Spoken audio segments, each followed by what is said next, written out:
To most basketball fans, he is nowhere near forgotten. One of the best shooters of all time, one of the best scorers of his era, and the first star of the Miami Heat.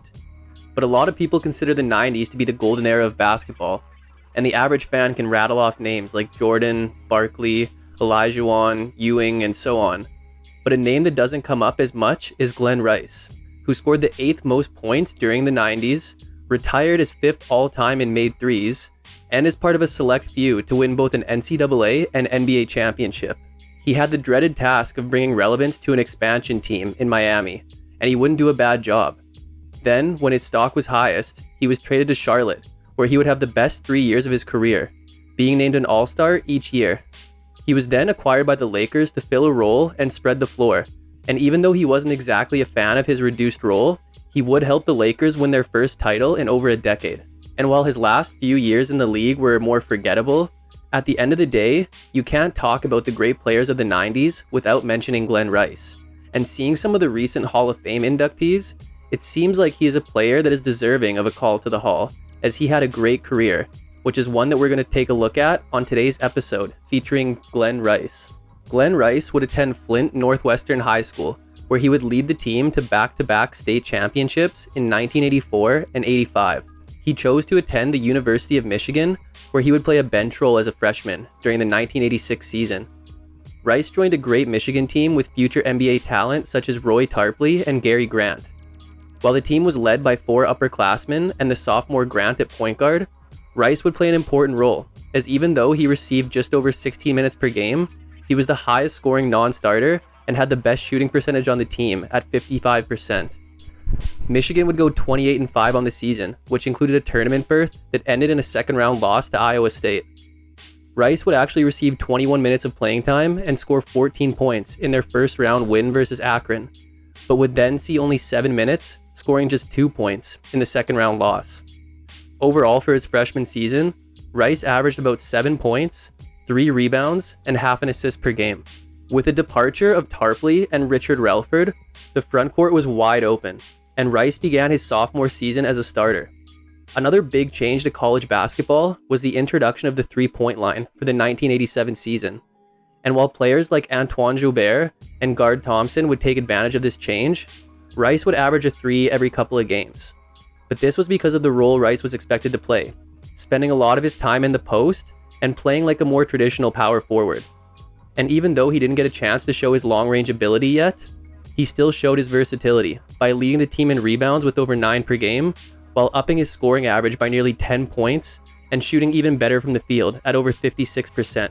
The Wolverines were a solid squad and ended up finishing the year 20-12 while qualifying for the tournament, where they would unfortunately suffer another second-round exit, this time to North Carolina. Rice would have a great tournament though, as he averaged 21.5 points and 11 rebounds on nearly 60% shooting in the 2 games, which included knocking out David Robinson and Navy in the first round, even though the Admiral put up 50 points.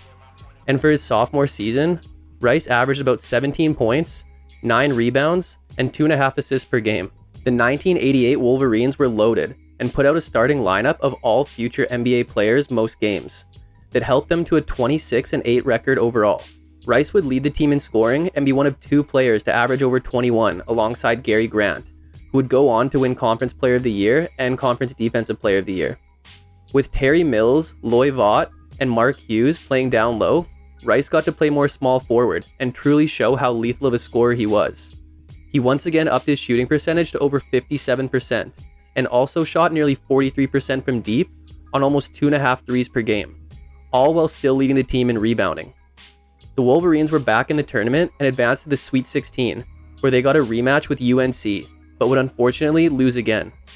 Rice would average over 21 in the tournament, but would also score 39 of his 65 tournament points in round 2 versus Florida, and then put up 16 in the loss to UNC.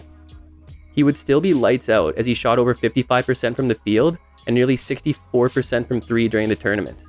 And his junior season averages looked like about 22 points, 7 rebounds, and 3 assists per game. Rice would also try out for the US national team this summer, but he would be cut relatively early. 1989 was pure dominance for Rice, as Grant had graduated and Rice was the unquestioned leader of the team. Michigan would start the year 11-0 before losing to D2 Alaska Anchorage. Then after a 5-game winning streak near the end of the season, they would get blown out by Illinois, losing by 16. But nonetheless, the Wolverines finished 24-7 and were in the tournament. But then, Coach Bill Frieder, who had been on the Michigan coaching staff since 1973, informed the university that he would be leaving at the end of the season for a position at Arizona State, but still intended to finish off the year. However, athletic director Bo Schembechler had other ideas and instead fired him on the spot, replacing him with assistant coach Steve Fisher. So, the Wolverines were going into the tournament with a new coach, and to add to the pressure, Schembechler reportedly gave a pre-tournament speech challenging each player on the team. But Rice wasn't fazed, as when he got to him, Rice simply told him, "Coach, all you gotta do is buckle up and get ready for this ride."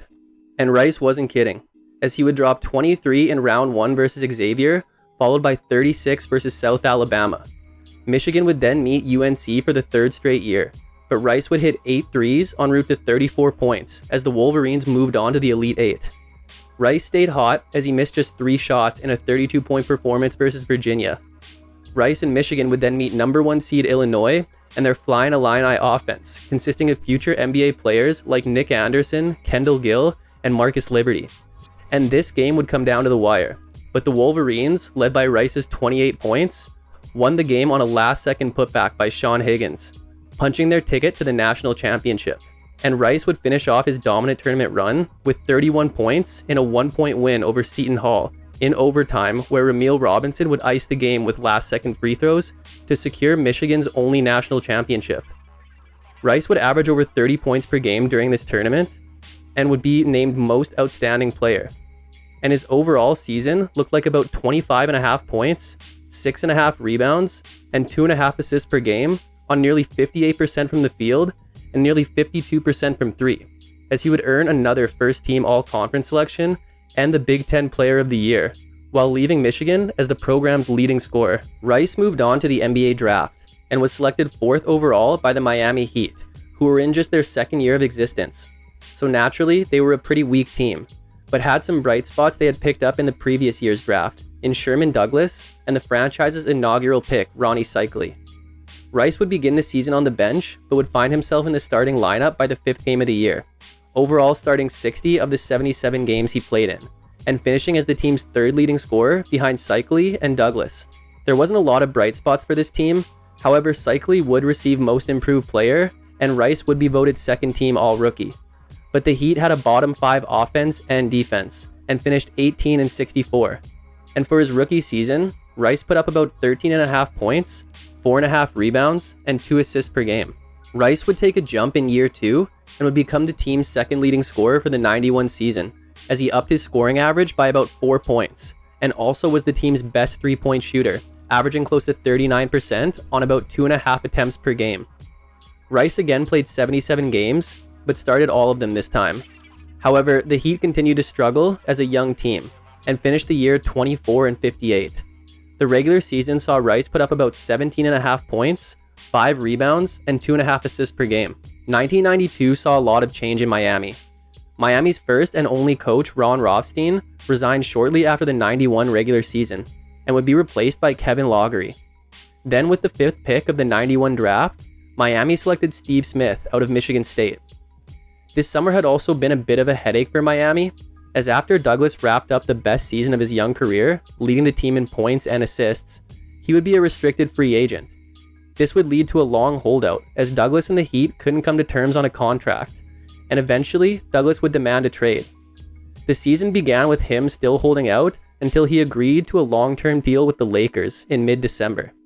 But Miami matched it, and Douglas joined the team 30 games into the season. But with the emergence of Smith as the team's point guard, Douglas's role was unclear, and the team had their best start in franchise history at 14-16.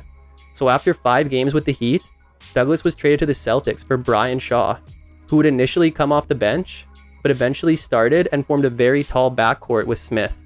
Through all of this, Rice continued to improve, as he would be a top 10 scorer in the league this year, while also being Miami's leading scorer and shooting over 39% from 3 on 5 attempts per game.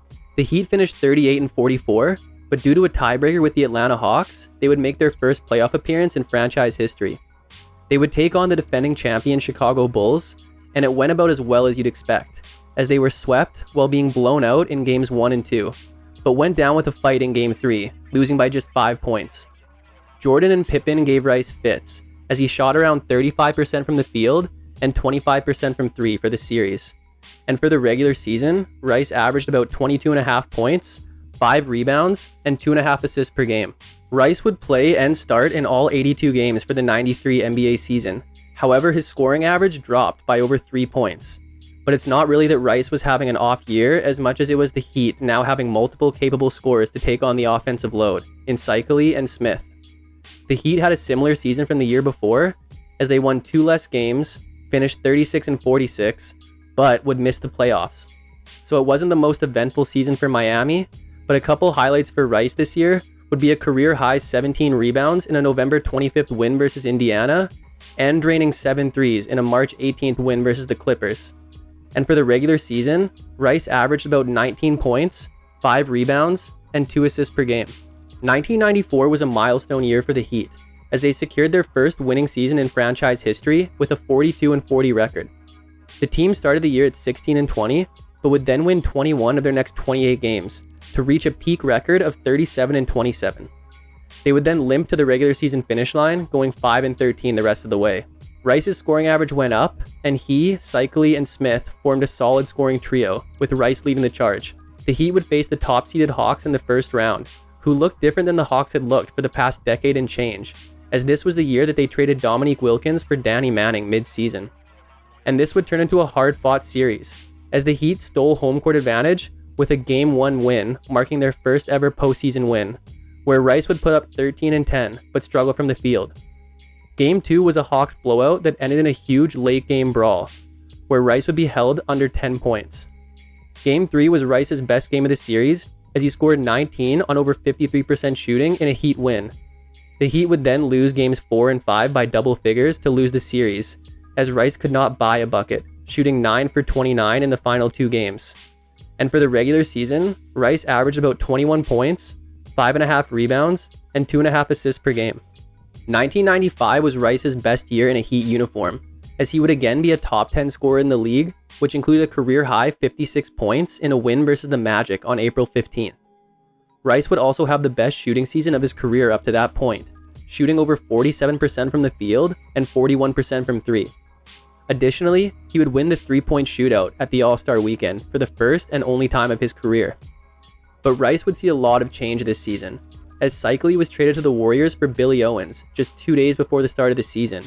And then, after just 2 games, Smith was traded, along with the Heat's longest tenured player, Grant Long, to the Hawks for Kevin Willis.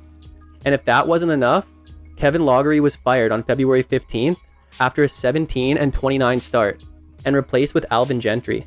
So with all these changes, it's understandable that the Heat finished 32-50 and missed the playoffs. And for the regular season, Rice averaged around 22.5 points, 4.5 rebounds, and 2.5 assists per game. Pat Riley was hired as head coach and president of the Miami Heat during the offseason, and he wasted no time in making his mark, as just days prior to the 96 season, he orchestrated a trade that sent Rice, along with other players and a first-round pick, to the Charlotte Hornets for their star center Alonzo Mourning and other players. Rice would join All-Star Larry Johnson for the 1996 season, and the two would average over 42 points combined, while each playing at least 79 games. And even after acquiring former All-Star guard Kenny Anderson in a mid-season trade, the Hornets just couldn't replicate their 50-win season from the year before, and finished 41-41 and would miss the playoffs. Even though the team success wasn't there, Rice still would play great, shooting over 47% from the field and over 42% from 3. And Rice's great play would finally be recognized as he received his first All-Star selection of his career, where he would score 7 points. For the year, Rice would average about 21.5 points, 5 rebounds, and 3 assists per game. 1997 would be the best season of Rice's career. After the 96 season, Johnson was reportedly frustrated with the organization, and the organization was interested in dealing Johnson's massive contract. So on July 14th, 1996, Johnson was traded to the Knicks for Anthony Mason. Additionally, after drafting Kobe Bryant, his rights were traded to the Lakers for center Vlade Divac on draft night. And the Hornets had also lost Kenny Anderson in free agency. So expectations were not too high in Charlotte, but they surprised a lot of people. Anthony Mason would have the best season of his career, averaging career highs across the board, and leading the league in minutes per game. Rice would average a career high in points, shooting percentage, and minutes, while leading the league in three-point percentage. And they were led by new head coach and NBA legend Dave Cowens. Rice's performance would see him voted to his second straight All-Star game, where he would set a then record for most points in a quarter with a 20-point third quarter, and most points in a half with 24, to finish the game with 26 points and be voted All-Star MVP. The Hornets finished with a franchise-best 54-28 record, which would get them a matchup with the New York Knicks. And unfortunately, their great season would end in a sweep. However, after struggling in his first two postseason appearances in Miami, Rice finally had an exceptional but short postseason performance, as he would average nearly 28 points per game, including a playoff career high of 39 points in Game 2. And for the regular season, Rice averaged nearly 27 points, which was good for third in the league, 4 rebounds, and 2 assists per game. The 1998 season was pretty similar for the Hornets, as they again won over 50 games, finishing the year 51-31. Rice would have another good scoring season, as he would finish tied for 6th in the league, and would play and start in all 82 games, while making his third straight All-Star appearance, where he would score 16 points. Mason's stats had dipped, but he was still effective, and the Hornets had acquired 2 solid new starters in David Wesley and Bobby Phills. The Hornets would draw the Hawks in the first round and win the series in 4 games, marking the first playoff series victory of Rice's career, as he would average 23 points on over 52% shooting. But in the second round, they would run into the Bulls and lose in 5 games. Rice's shooting dropped to about 44%, but he still led the team in minutes and scoring at about 22.5 per game. But for the regular season, Rice averaged about 22.5 points, 4.5 rebounds, and 2 assists per game. The lockout occurred after this season, and Rice was also hoping for a contract extension that the Hornets just couldn't afford. Additionally, it wasn't a good situation in Charlotte, as multiple players wanted out and the team owner was being sued. So on March 10th, Rice was the main piece in a trade to LA that saw the Lakers send over fan favorite Eddie Jones and Eldon Campbell.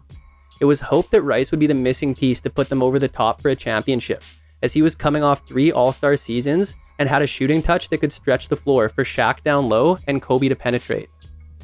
Rice was recovering from elbow surgery up to the time of the trade, and would suit up for his first game of the year on March 12th, and wound up playing 27 out of a possible 50 games this year for a 31-19 Lakers team who would make the playoffs, but be unexpectedly swept by the Spurs in the second round. Rice would have a great first round versus Houston, where he averaged close to 19 points on nearly 55% shooting. And even though he would still average about 18 against the Spurs, he did so on about 37% from the field. Rice was also averaging nearly 44 minutes per game throughout the playoffs.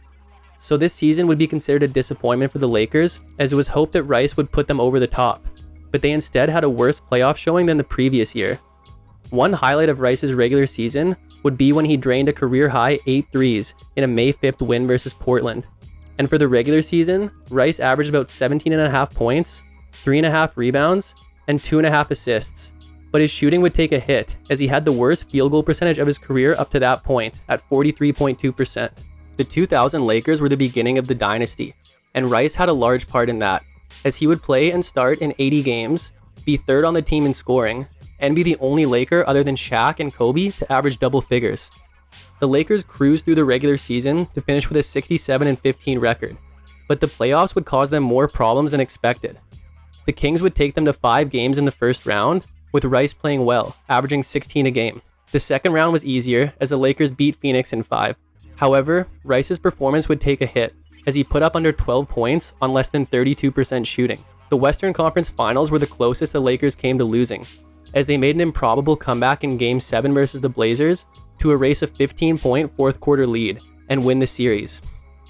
Rice was able to get his shooting back to above 45%, but he just wasn't really getting the shots he was used to, as he averaged just 11 points per game, but would drop 21 in a Game 4 win. Lastly, the Lakers got the Pacers in the NBA Finals, who made it a series, but ultimately were defeated by LA in 6 games. Rice again averaged around 11 points and shot just 40%. However, he was a great deep threat, as he made 12 of 19 threes and would have 21 points in a Game 2 win, but also expressed frustration with coach Phil Jackson after a Game 3 loss, where he received just 1 minute in the fourth quarter in a game that Kobe Bryant was unavailable due to injury. but he would rebound to score 16 points on over 71% shooting in the finals clinching Game 6. So, Rice became an NBA champion in year 11, and now had won both an NCAA and NBA title in his career. And for the regular season, Rice averaged about 16 points, 4 rebounds, and 2 assists per game. Unfortunately, Rice never was able to find his place among the organization and fans in LA, partially due to his poor defense. Additionally, in the 01 season, Rice would make it public that he felt Phil Jackson did not like him, and would have rather gotten rid of him for guys like Scottie Pippen or Tony Kukoc, as Rice had his struggles with the triangle offense. And even though Rice would say that he understood and was prepared to sacrifice to play alongside Shaq and Kobe, he felt that Jackson turned him too one-dimensional during his time in LA, and that he would become the scapegoat if anything went wrong. Rice even went as far to say that the Lakers needed him, and that without him, they wouldn't even make it back to the finals. And these remarks would come out during the 01 season, when Rice was on his new team, the New York Knicks, who had acquired him in a trade with the Lakers prior to the season. With the Knicks, Rice assumed a bench role for the first time in his career, as he became their 6th man. Rice would deal with a foot injury for most of the year, but still played in 75 games for the Knicks, starting 25 of them, and would tie for 3rd on the team in scoring, as the Knicks all-star duo of Allen Houston and Latrell Sprewell were the team's top scorers. Rice would also be reunited with his former Hornets teammate this year in Larry Johnson. The Knicks would finish 48-34 and would face the Raptors in the first round, but would lose in 5 games. Rice began receiving more minutes in Game 3 and responded with an 18-point Game 3 and 19-point Game 4. But he would only manage 5 points on 20% shooting in 35 minutes of play in the series-deciding Game 5. And for the regular season, Rice averaged about 12 points, 4 rebounds, and 1 assist per game. Rice was traded to the Houston Rockets during the offseason, and was happy to be back in a starting role on a young Houston team with the backcourt of Steve Francis and Coutinho Mobley. But Rice's season would never really get off the ground, as he was still hobbled from the plantar fasciitis in his foot and was limited to just 20 games this season, where he would average single-digit scoring for the first time in his career, for a 28-54 Rockets team who would miss the playoffs. And Rice's abbreviated season would see him average about 8.5 points, 2.5 rebounds, and 1.5 assists per game. The Rockets had first overall pick Yao Ming on the team to begin the 03 season. Rice returned to more of a bench role as he was able to play in 62 games, but started just 26 of them. He wouldn't have a bad year as he averaged more points on less minutes and much higher efficiency than the year prior. But the Rockets were still growing, and even though they finished above 500 at 43-39, they would miss the playoffs. And Rice's regular season would see him put up about 9 points, 2.5 rebounds, and 1 assist per game. After being traded to the Jazz, then released, Rice would sign with the Clippers on October 10th for the 04 season.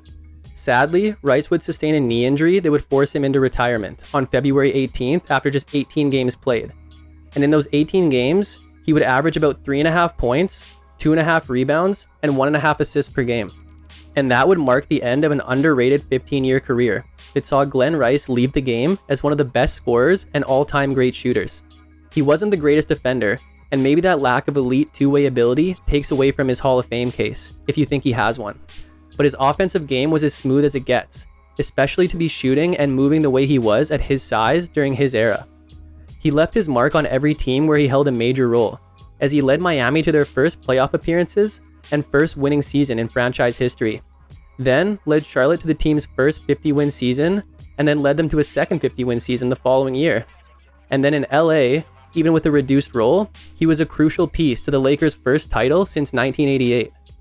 Aside from his time on the Lakers, Rice didn't seem to be overly difficult or a huge headache for the teams he was on. And even though he felt slighted in LA, it appears that he was prepared to adapt and sacrifice, but just not to the degree he felt he was demanded to by Phil Jackson. Injuries forced him out of the game, and you would have loved to see him leave on his own terms. But not everyone gets that luxury. And Rice can still hang his head high, knowing what he accomplished during his time in the NBA. But that ends today's video on one of the best all-around scorers of his era, Glen Rice. Hope you enjoyed it, and remember to subscribe for more videos like this one. If you did like this video, check out this one on the man he was traded for back in 1999. Or this one on one of the players he beat in the Final Four back in 1989. Thanks for watching, and see you next time.